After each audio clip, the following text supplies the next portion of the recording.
प्यारे साथियों नमस्कार। मैं अमरदीप कुमार आप सभी का अमरदीप कोचिंग सेंटर नेम डालमो में स्वागत करता हूं। आज हम पढ़ेंगे वचन के बारे में जो UP TET, C TET, super TET या अन्य कॉम्पिटिटिव एग्जामों के लिए बहुत ही महत्वपूर्ण है। तो सबसे पहले हम लोग जानेंगे आज वचन को। वचन क्या होता है, वचन के कितने भेद होते हैं, इसका प्रयोग कब और कहाँ किया जाता है, इसके बारे में आज हम लोग चर्चा करेंगे। तो सबसे पहले हम पढ़ेंगे वचन। लिखेंगे परिभाषा। संज्ञा सर्वनाम, संज्ञा सर्वनाम विशेषण, संज्ञा सर्वनाम विशेषण और क्रिया के जिस रूप से,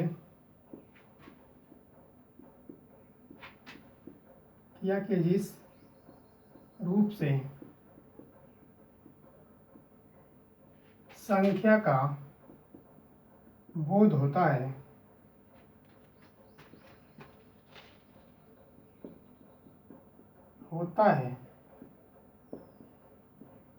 उसे वचन कहते हैं।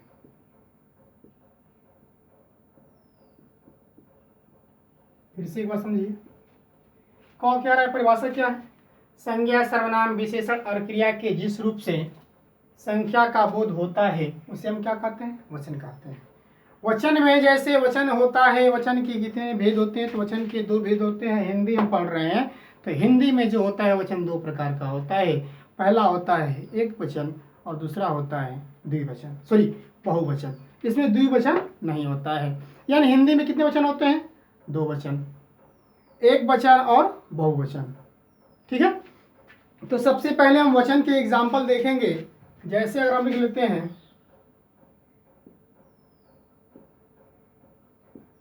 तालाब में मछलियां, तालाब में मछलियां तैर रही हैं।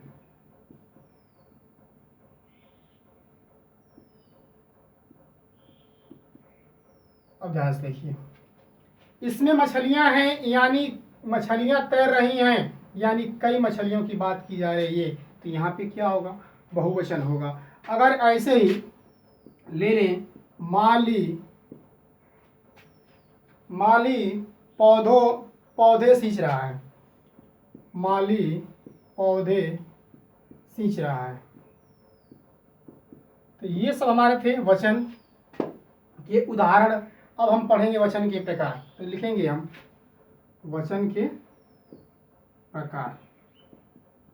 देखिए ध्यान देते हैं, वचन दो प्रकार के होते हैं।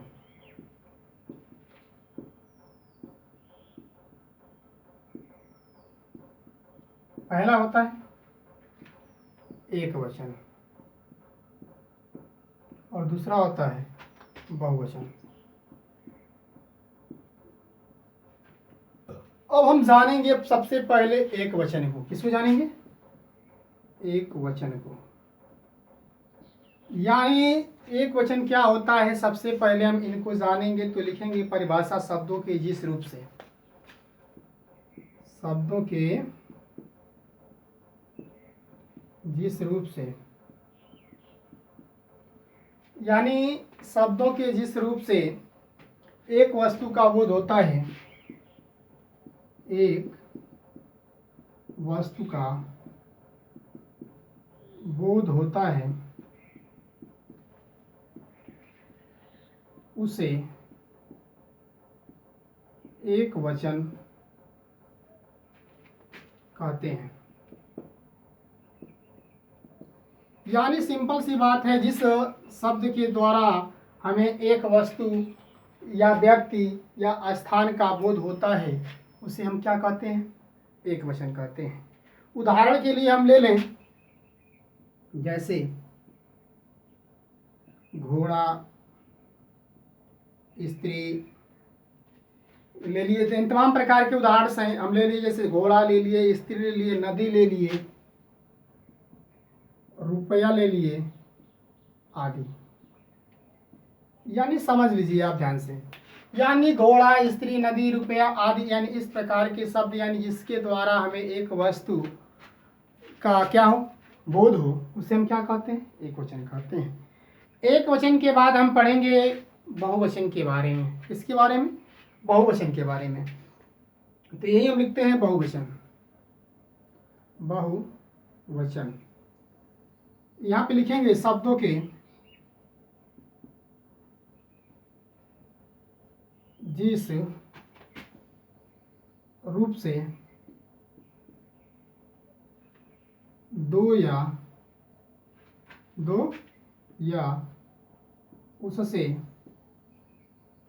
अधिक वस्तु का बोध हो, वस्तुओं का बोध हो, उसे बहुवचन कहते हैं।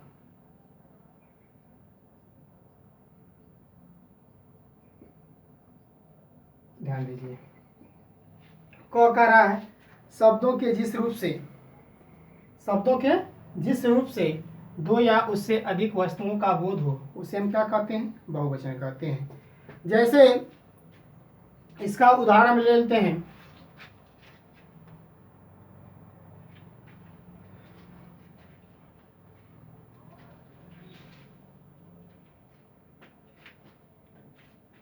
इस बहुवचन का उदाहरण ले रहे हैं, इसको मिटा देते हैं। जैसे अब यहीं पे हम लिए थे स्त्री लिखे थे, तो यहाँ पे हम लिखते हैं स्त्रियां। स्त्रियां यानी यहाँ पे स्त्रियां कितनी हो गई? एक से अधिक हो गई। बच्चे यानी ऐसा यहाँ पे शब्द लिखना है जो एक से अधिक वस्तु का, व्यक्ति का या स्थान का क्या कराए? बोध कराए। ऐसे को हम क्या कहते हैं? जैसे कि हम लिख दें गुरुजन, और लिख लेते हैं गुरुजन के अलावा और भी हम तमाम प्रकार की रोटियां लिख लें, लताएं लिख लें। ये जितने भी शब्द हैं एक से अधिक का क्या करा रहे हैं? बोध करा रहे हैं। तो ये जो भी आएंगे बहुवचन के अंतर्गत आएंगे। अब ध्यान से देखिए, कुछ विशेष स्थितियों में कुछ ऐसे शब्द हैं जब उनको हम बोलते बहुवचन हैं लेकिन होते क्या हैं? एक वचन है। इस प्रकार के शब्दों को हम देखेंगे। चलिए देखते हैं। तो हम लिख लेते हैं विशेष।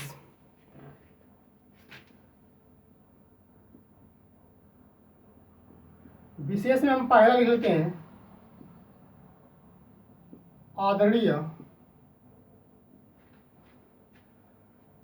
आदरणीय व्यक्तियों के लिए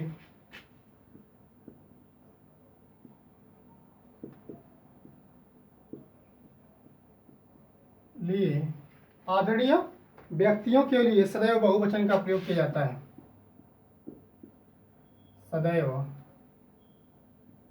बहुवचन का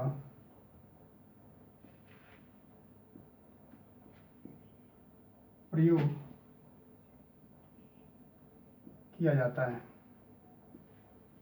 यानी ध्यान से देखिए, इसमें हम जैसे उदाहरण ले लें, पापा जी कल मुंबई जाएंगे। अब ध्यान से देखिए, पढ़ने से तो हमें क्या लग रहा है कि अगर कोई पढ़ के बस इतना ही पढ़ दे कि जाएंगे तो ऐसा अंदाजा लग रहा है कि कई लोग, लेकिन नहीं, पर्सनल पापा जी की बात की जा रही है। और नोट्स में बता दिए पहले कि आदरणीय व्यक्तियों के लिए सदैव बहुवचन का प्रयोग किया जाता है लेकिन बहुवचन होता नहीं है। इसके बाद दूसरा हम ले लेते हैं, जैसे कि कुछ ऐसे भी कंडीशंस होते हैं जैसे द्रव्यवाचक संज्ञाएं एक वचन में प्रयोग होती हैं। जैसे द्रव्यवाचक संज्ञाएं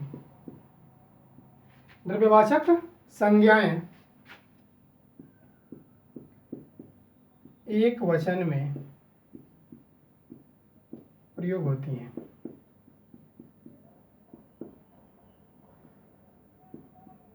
जैसे हम ले लें पानी, ले लें तेल ले लें, या जैसे पानी ले लिए, तेल ले लिए, घी ले लिए, दूध ले लिए आदि, ये जो होती हैं हमेशा द्रव्यवाचक संज्ञाएं हैं जो हमेशा एक वचन में प्रयोग की जाती हैं। उसके बाद आता है तीसरे नंबर की बात, जैसे कि संबंध दर्शाने वाली कुछ संज्ञाएं, संबंध दर्शाने वाली कुछ संज्ञाएं, संबंध दर्शाने वाली कुछ संज्ञाएं एक वचन और बहुवचन में समान रहती हैं।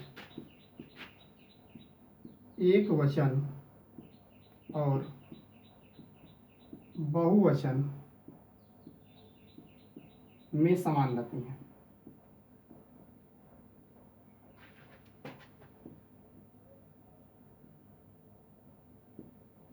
जैसे ध्यान से देखिए, फिर से एक बार समझिए क्या कह रहा है। संबंध दर्शाने वाली कुछ संज्ञाएं चाहे एक वचन हो और चाहे बहुवचन हो, सब में क्या होती हैं, समान होती हैं। जैसे हम ले लेते हैं ताई, मामा, चाचा या चाची, दादा, दादी, ये सब जो होती हर जगह क्या होती हैं, समान होती हैं, चाहे वो बहुवचन में हम प्रयोग करें या चाहे एक वचन में प्रयोग करें। तो ये जो हमारे थे कुछ विशेष प्रकार के प्रयोग थे। इसके बाद जैसे चौथा, कुछ शब्द सदैव बहुवचन में प्रयोग किए जाते हैं। जैसे हम देखेंगे कुछ ऐसे भी शब्द होते हैं जो हमेशा बहुवचन में प्रयोग किए जाते हैं। इस प्रकार के शब्दों को हम क्या करेंगे, देखेंगे। जैसे चौथा लिखते हैं, कुछ शब्द सदैव बहुवचन में प्रयोग किए जाते हैं।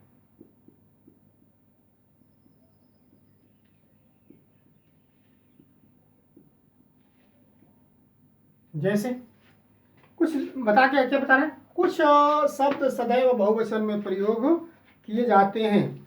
जैसे हम ले लेते हैं दाम, जैसे दाम हो गया, प्राण हो गया, आंसू हो गया, दाम हो गया, प्राण हो गया, आंसू हो गया, दर्शन हो गया आदि। इस प्रकार के जो शब्द होते हैं हमेशा बहुवचन में प्रयोग किए जाते हैं। अब ध्यान से सुन लीजिए, अंतिम 2 पॉइंटों को विशेष रूप से सुनना है आपको। जैसे इसमें हम पहला लिख रहे हैं, जैसे क्या है, सामान्यतः एक संख्या के लिए, सामान्यतः एक संख्या के लिए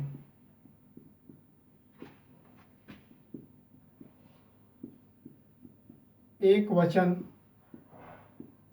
एवं, क्या बता रहा है, सामान्यतः एक संख्या के लिए एक वचन एवं अनेक संख्याओं के लिए, अनेक संख्याओं के लिए बहुवचन